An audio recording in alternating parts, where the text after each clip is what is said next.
Hello everyone. In this video, let's learn few more basics of engineering mechanics. Let's start with force. Force. How to define force? It is an external agency which change or tends to change the state of motion or state of rest of a body. An external agency which change or tends to change the state of motion or state of rest of a body. Then what is the SI unit of force? SI unit of force.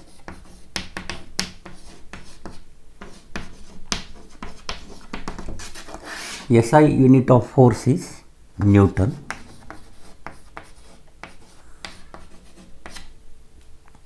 Newton. What is 1 Newton? 1 Newton.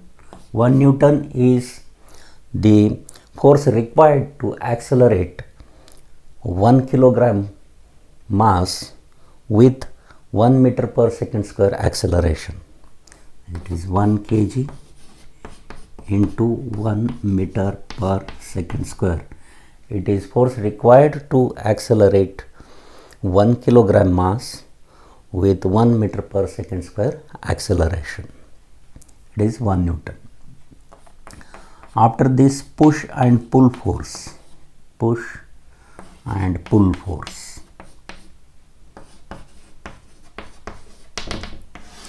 Means sense of force. Sense of force means direction. Push force, push type of force means acting towards the point, and pull type of force means acting away from the point. In day-to-day life, we see on the door it is written push and pull.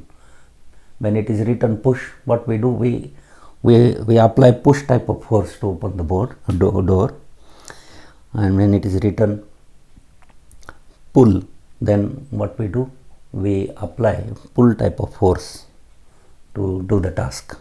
Okay. After this, what are the effects of force on body? Effects of force on body. Effects of force. Force may change motion of body. Force may bring body in equilibrium.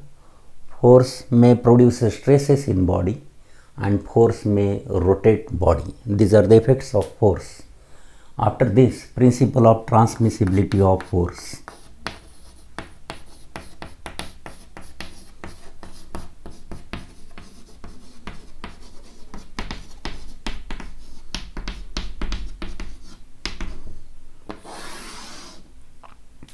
According to this principle, if force is acting in the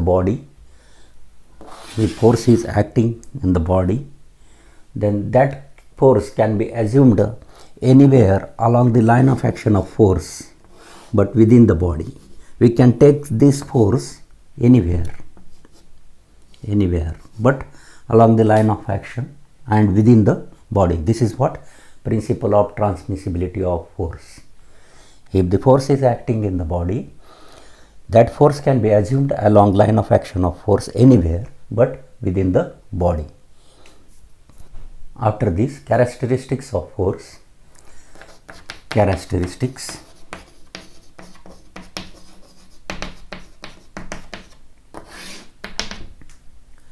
Force has magnitude. This is one characteristics, like 10 Newton, 30 Newton, 40 Newton, whatever. Force has direction. It has direction, specific direction. The nature of force, it may be push or pull, and it should have point of application. Magnitude, direction, push or pull, then point of application. After this, type of forces according to line of action, we can say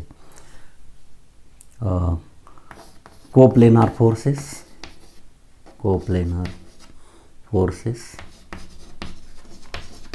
non-coplanar forces,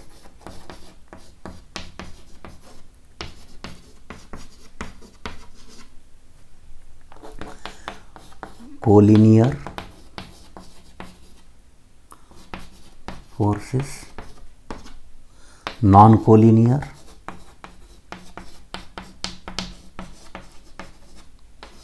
forces, concurrent forces,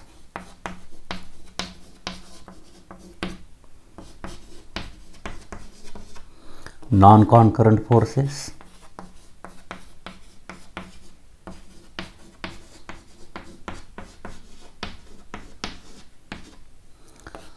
then parallel forces.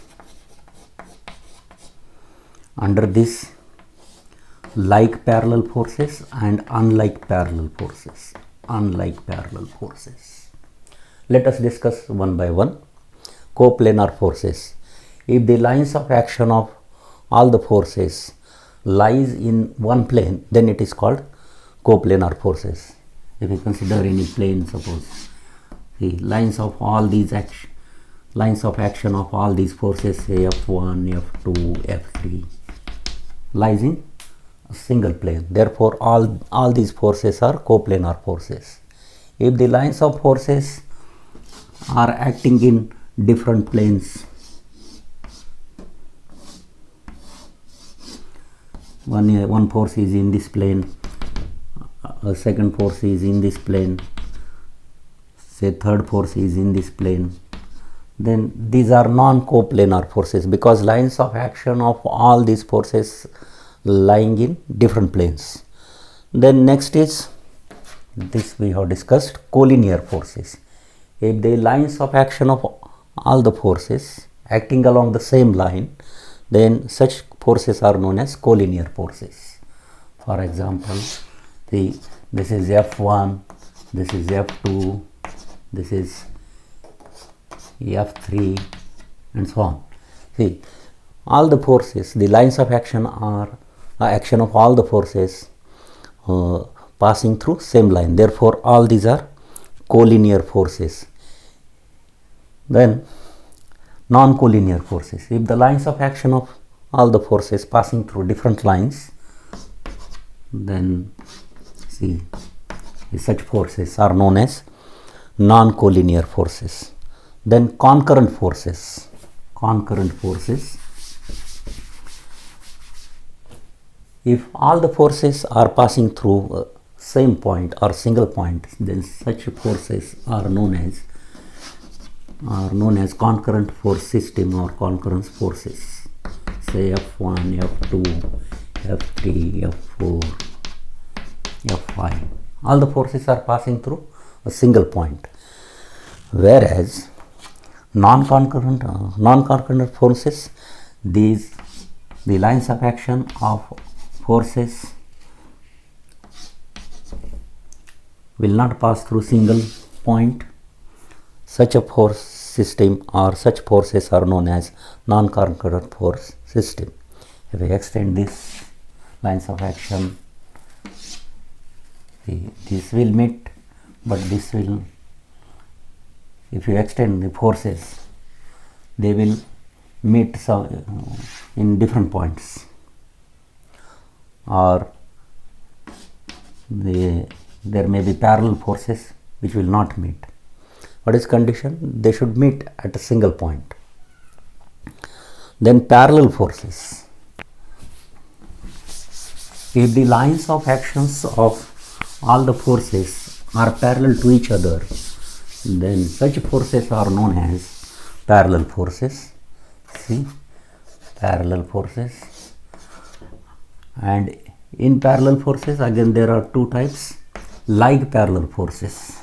These are like parallel forces. Like parallel forces, the lines of action are in same direction. All are acting upward. Here, unlike parallel forces, some forces are acting up, some forces are acting down. Not only vertical, some forces may be horizontal, forces may be inclined. Okay, but condition is they should be parallel. The lines of action of all the forces should be parallel. That's it for this video. Let's stop. Thanks for watching. Goodbye.